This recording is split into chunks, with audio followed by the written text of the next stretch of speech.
The federal opposition has been criticised for suggesting class sizes aren't an important factor in education. Christopher Pyne says the money spent reducing class sizes has not delivered any significant benefits. The government is facing pressure of its own over school funding, but today the focus turned yet again to the leadership. Melissa Clark reports from Canberra.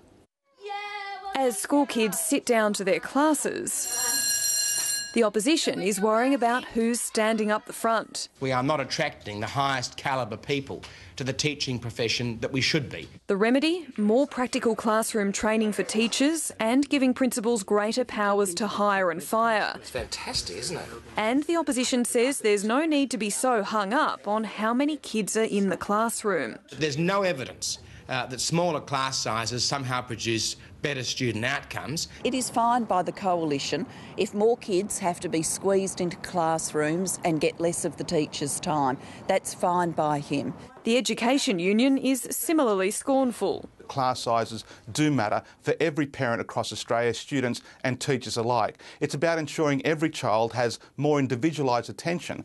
The union says the problem is funding and wants politicians to adopt the findings of the Gonski Review, which recommends pouring billions more into public schools. We need the additional resources, we need the additional teachers, we need the additional specialist teachers. The Gonski funding recommendations are politically tricky for the government because of the cost involved and the charged emotions surrounding government funding of public and private schools. But the Prime Minister would have preferred to fight that battle today rather than face yet another round of questions about her leadership.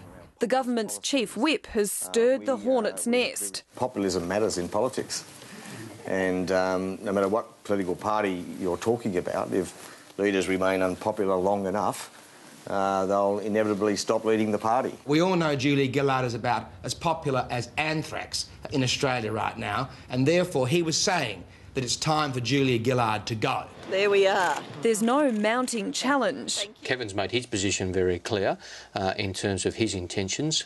That remains the position. But the talk is nonetheless frustrating Julia Gillard's efforts. We dealt with the question of leadership in February and it was resolved then. And she's hoping it stays that way. Melissa Clark, ABC News, Canberra.